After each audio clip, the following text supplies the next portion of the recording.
College ആശുപത്രിയിലെ അനാസ്ഥ. വാഹനാപകടത്തിൽ പരിക്കേറ്റ യുവാവിന്റെ കാലിൽ തറഞ്ഞ ചില്ല് നീക്കാതെ മുറിവ് തുന്നിക്കെട്ടി. യുവാവ് വേദന സഹിച്ചു നടന്നത് 5 മാസം. പിന്നീട് സ്വകാര്യ ആശുപത്രിയിൽ ചില്ല് നീക്കം ചെയ്തു. പുന്നപ്ര തെക്ക് പഞ്ചായത്ത് 19-ാം വാർഡ് കൊച്ചുപറമ്പ് വീട്ടിൽ പരേതനായ അശോകന്റെ മകൻ അനന്തുവിന്റെ വലതുകാലിലാണ് തറഞ്ഞുകയറിയ ചില്ല് നീക്കാതെ മുറിവ് തുന്നിക്കെട്ടിയത്. ജൂലൈ 17-ന് രാത്രി 9-ഓടെ വളഞ്ഞ വഴിയിൽ വെച്ച് കാറിടിച്ച് ബൈക്ക് യാത്രക്കാരനായ അനന്തുവിന് പരിക്കേറ്റിരുന്നു. വലത് കാലിന് മുറിവും മറ്റു പരിക്കുകളും ഉണ്ടായിരുന്നു. ആലപ്പുഴ മെഡിക്കൽ കോളേജ് ആശുപത്രിയിൽ എത്തിച്ച അനന്തുവിന്റെ കാലിലെ മുറിവുകൾ തുന്നിക്കെട്ടി പ്ലാസ്റ്റർ ഇട്ട ശേഷം ആശുപത്രിയിൽ പ്രവേശിപ്പിച്ചു. പരിശോധനകൾക്ക് ശേഷം മറ്റു കുഴപ്പങ്ങളൊന്നും ഇല്ലെന്ന് പറഞ്ഞ് 2 ദിവസത്തിന് ശേഷം വിട്ടയച്ചു. പിന്നീട് 28-ന് തുന്നലെടുത്ത് കാലിന്റെ മുട്ടിന് താഴെ ബാൻഡേജ് ചുറ്റിയ ശേഷം പറഞ്ഞയച്ചു. ലൈറ്റ് ആൻഡ് സൗണ്ട് സംവിധാനത്തിൽ ജോലി ചെയ്തിരുന്ന അനന്തുവിന് പിന്നീട് ജോലിക്ക് പോകുവാൻ കഴിയാതെയായി. കാലിന് വേദനയും തുന്നിക്കെട്ടിയ ഭാഗത്ത് മുഴയും ഉണ്ടായി. മുഴ പൊട്ടിയതോടെ ഈ മാസം 22-ന് വീണ്ടും മെഡിക്കൽ കോളേജ് ആശുപത്രിയിൽ ചികിത്സ തേടി. ഓർത്തോ വിഭാഗത്തിൽ പരിശോധനയ്ക്ക് ശേഷം കുഴപ്പമില്ലെന്നും പ്രമേഹമാണ് തുന്നിക്കെട്ടിയ ഭാഗം പൊട്ടിയൊലിക്കുവാൻ കാരണമെന്നും മെഡിസിൻ വിഭാഗത്തിൽ ചികിത്സ തേടുവാനും പറഞ്ഞു. അവിടെ വെച്ച് എനിക്ക് വലത്തെ കാലിന് മസിൽ ക്രാക്കും പിന്നെ സാമാന്യ പരിക്കുകളും ഉണ്ടായിരുന്നു. അവിടുന്ന് സ്റ്റിച്ചും കാര്യങ്ങളൊക്കെ ചെയ്തിരുന്നു. 2 ദിവസം അവിടെ അഡ്മിറ്റ് ആയിരുന്നു. 19-ാം തീയതിയാണ് അവിടുന്ന് ഡിസ്ചാർജ് ചെയ്ത് ഞങ്ങൾ വീട്ടിലേക്ക് വരുന്നത്. സ്റ്റിച്ച് ചെയ്ത് കാല് ഫുള്ള് ബാൻഡേജ് പ്ലാസ്റ്റർ ഇട്ടേക്ക് വരുന്നു. കാല് മടക്കാനൊന്നും പാടില്ലെന്നും പറഞ്ഞു. അത് കഴിഞ്ഞ് ബാൻഡേജും പ്ലാസ്റ്ററും കാര്യങ്ങളൊക്കെ എടുത്തു കഴിഞ്ഞ് കാലിൻ്റെ മുട്ടിന് താഴെ ഒരു മുഴ പോലെ ഉണ്ടായിരുന്നു. അത് പറഞ്ഞ് അത് ബാൻഡേജ് ചുറ്റിയാൽ മതി, പ്ലാസ്റ്റർ എടുത്ത് ഞാൻ ബാൻഡേജ് തന്നായിരുന്നു, ബാൻഡേജ് ചുറ്റി കഴിയുമ്പോൾ അത് മാറിക്കൊള്ളുമെന്ന് പറഞ്ഞു. പിന്നെ അത് മാറിയില്ല. ഇടയ്ക്ക് വേദനയും കാര്യങ്ങളൊക്കെ ഉള്ളതുകൊണ്ട് നമ്മൾ അസ്ഥി തള്ളി നിൽക്കുന്ന അങ്ങനെ എന്തോ നമ്മൾ നിൽക്കുകയായിരുന്നു. അത് കഴിഞ്ഞ് ഈ മാസം ഡിസംബർ 22-ാം തീയതി അല്ലേ 22-ാം തീയതി അത് പൊട്ടുകയും അതേ തുടർന്ന് ഞാൻ മണ്ടാൻ ആശുപത്രി ചെല്ലുകയും ചെയ്തു. അപ്പോൾ പറഞ്ഞ് അതിനകത്തുനിന്ന് ചവോ എന്തോടാണ് ഇരിക്കുന്നത്, പഴുപ്പ് വരാനുള്ള മരുന്ന് വെച്ച് ഡ്രസ്സ് ചെയ്ത് വിടാം എന്ന് പറഞ്ഞു.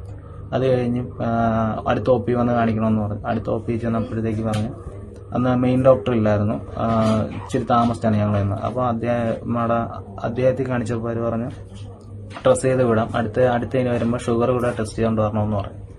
അങ്ങനെ ഞങ്ങൾ ഈ കഴിഞ്ഞ തിങ്കളാഴ്ച അവിടെ ചെന്ന് ഷുഗറും ടെസ്റ്റ് ചെയ്ത് ഞങ്ങൾ അവിടെ ചെന്ന് പറഞ്ഞ് കുഴപ്പമൊന്നുമില്ല. അപ്പോഴും പറഞ്ഞ് അതിൻ്റെ അകത്ത് എന്തോ ഇരിക്കുന്നതാണെന്നൊക്കെ തോന്നുന്നുണ്ട്. അപ്പോൾ പറഞ്ഞ് കുഴപ്പമൊന്നുമില്ല, അതിൻ്റെ അകത്ത് പഴുപ്പ് വരാനുള്ള ഇതാണ്, അല്ലെങ്കിൽ നമുക്കത് കീറി എന്താണെന്ന് വെച്ചാൽ എടുത്ത് കളയാമെന്നും പറഞ്ഞു. എന്നിട്ടും പഴുപ്പ് വരാനുള്ള മരുന്ന് വെച്ച് ഡ്രസ്സ് ചെയ്തു. അപ്പോൾ ഷുഗർ നോക്കിയപ്പോൾ ഷുഗർ കുറച്ച് കൂടുതലായിരുന്നു. അങ്ങനെ മെഡിസിനിലോട്ട് പറഞ്ഞു വിടുകയും അവിടെ ചെന്നപ്പോൾ ഷുഗറിൻ്റെ ഇത് കണ്ടപ്പോൾ അവർ പറഞ്ഞ് അഡ്മിറ്റ് ആകണമെന്ന് പറഞ്ഞു. അങ്ങനെ അന്ന് അവിടെ അഡ്മിറ്റ് ബുക്ക് കാര്യങ്ങളെല്ലാം എടുത്ത് അഡ്മിറ്റായി. ICU ബെഡിൽ കിടത്തി. അപ്പം വാർഡിൽ ചെന്നപ്പോൾ അവിടുത്തെ ഒരു ഡോക്ടർ കൊണ്ട് പറഞ്ഞു ഇത് കുറച്ച് സീരിയസ് ആണ്, ICU ബെഡിൽ കിടത്തി തന്നെ ചികിത്സിക്കണം എന്നാണ് അവർ പറഞ്ഞത്. അത് കഴിഞ്ഞപ്പോൾ കുറച്ച് നേരം കഴിഞ്ഞപ്പോൾ അവർ കൊണ്ട് പറഞ്ഞു ICU ബെഡില്ല, നിങ്ങൾ വേറെ ഏതെങ്കിലും ആശുപത്രിയിലേക്ക് പോകണം. അങ്ങനെയാണ് ഞങ്ങൾ സാഗരയിലോട്ട് പോകാൻ തീരുമാനിക്കുന്നത്. തുടർന്ന് 29-ാം തീയതി മെഡിസിൻ വിഭാഗത്തിൽ നടത്തിയ പരിശോധനയ്ക്ക് ശേഷം ആശുപത്രിയിൽ അഡ്മിറ്റ് ചെയ്തു. ഷുഗർ കൂടുതലാണെന്നും ICUവിൽ പ്രവേശിപ്പിക്കേണ്ട സാഹചര്യമാണെന്നും അതിനുള്ള കിടക്ക സൗകര്യങ്ങൾ ഇവിടെ ഇല്ലെന്നുമാണ് രാത്രിയിൽ ഡ്യൂട്ടിക്കെത്തിയ ഡോക്ടർ നിർദ്ദേശിച്ചത്. അവർ പറഞ്ഞു അല്ല ഇവിടെ അഡ്മിറ്റ് ചെയ്യണം, ഇത്ര ഷുഗർ കൂടുതലാന്ന് പറഞ്ഞു. അങ്ങനെ മെഡിസിനിൽ അഡ്മിറ്റ് ചെയ്ത് കഴിഞ്ഞപ്പോൾ 2-3 ടെസ്റ്റ് ചെയ്ത് അതിനകത്തൊന്നും കുഴപ്പമില്ലെന്ന് നമ്മൾ അന്നേരം കാണിച്ച ഡോക്ടർമാർ പറഞ്ഞു. അത് കഴിഞ്ഞ് ഒരു രാത്രി 7 മണിയായപ്പോൾ വന്നിട്ട് പറഞ്ഞ് അല്ല ഇതിനകത്ത് എന്തോ ആസിഡിന്റെ അംശം കൂടുതലുണ്ട്, പെട്ടെന്ന് ICU കയറ്റണം, ഇവിടെ ICU ബെഡില്ല, നിങ്ങൾ എവിടാന്ന് വെച്ചാൽ വേറെ കൊണ്ടുപോയിക്കോളാൻ പറഞ്ഞ്. അങ്ങനെയാണ് നമ്മൾ സാഗരയെ കൊണ്ടുപോകുന്നതും. അല്ലാതെ അതിന് മുന്നേ തന്നെ നമ്മൾ അന്ന് 29 തന്നെ ആ ഡോക്ടറോട് പറയുന്നുണ്ട്, ഡോക്ടർ നമുക്ക് എന്തോ ഇരിക്കുന്നാണെങ്കിൽ ഇങ്ങനെ കാലിൽ തുറന്നപ്പോൾ നമുക്ക് തോന്നുന്നു ടാറിന്റെ അംശമോ ചില്ലോ എന്തോ ഇരിക്കുന്നതൊക്കെ ഒന്ന് അതല്ല പഴുപ്പോ ചവോ ഇതിനകത്തുനിന്ന് വരുന്നേ, നമ്മൾ മരുന്ന് വെച്ചായിരുന്നല്ലോ അതിന് മുന്നേ, അപ്പൊ അതുകൊണ്ട് വരുന്നേ, ഡ്രസ്സ് ചെയ്തപ്പോ വെച്ചില്ല അതുകൊണ്ട് വരുന്നേ, നമുക്ക് പിന്നെ കീറിയ വല്ലതും നോക്കാം, ഇപ്പൊ മരുന്ന് വെച്ചാൽ മതി എന്ന് പറഞ്ഞ് ഷുഗർ കൂടുതലാന്ന് പറഞ്ഞ് ഇവിടുന്ന് പോകണമെന്ന് പറഞ്ഞ് അങ്ങനെയാണ് നമ്മൾ അവിടുന്ന് സാഗരയെ കൊണ്ടുപോകുന്നത്. മറ്റേതെങ്കിലും ആശുപത്രിയിൽ ചികിത്സ തേടുവാനും മെഡിക്കൽ കോളേജിലെ ഡോക്ടർമാർ പറഞ്ഞു. തുടർന്നാണ് രാത്രിയോടെ പുന്നപ്ര സഹകരണ ആശുപത്രിയിൽ ചികിത്സ തേടുന്നത്. സാഗരയിൽ ചെന്ന് അപ്പോൾ അവർ പറഞ്ഞു അവിടുത്തെ ഡോക്ടറിന്റെ ഈ റിസൾട്ടും കാര്യങ്ങളും കാണിച്ചപ്പോൾ പറഞ്ഞു അഡ്മിറ്റ് ആകേണ്ട കാര്യങ്ങളൊന്നുമില്ല എന്ന് പറയുകയും ചെയ്തു. ഷുഗറിനെ തുടർന്ന് അഡ്മിറ്റ് ആകേണ്ട കാര്യങ്ങളൊന്നുമില്ലെന്ന് പറഞ്ഞു. എന്നിട്ട് അവർ പറഞ്ഞ് കാലിന്റെ കെട്ടും കൂടെ അഴിച്ച് കാണിക്കുക, കാലും കൂടെ നോക്കട്ടെ എന്ന് പറഞ്ഞു. അങ്ങനെ കാലിന്റെ കെട്ട് കാണിച്ച് അപ്പോൾ ആ ഡോക്ടറെ നോക്കിയപ്പോഴേ പറഞ്ഞു ഇതിനകത്ത് എന്തോ ഇരിപ്പുണ്ടെന്ന് പറഞ്ഞു.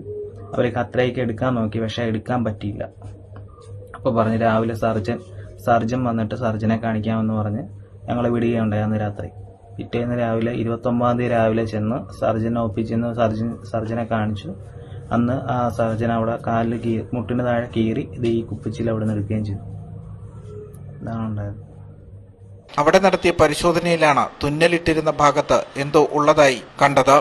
പ്രാഥമിക പരിശോധനയ്ക്ക് ശേഷം പിറ്റേന്ന് ശസ്ത്രക്രിയാ വിഭാഗം ഒപിയിലെത്തിയപ്പോൾ നടത്തിയ പരിശോധനയിലാണ് മുഴ പൊട്ടിയൊലിച്ച ഭാഗത്ത് ചില്ലുള്ളതായി അറിയുന്നത്.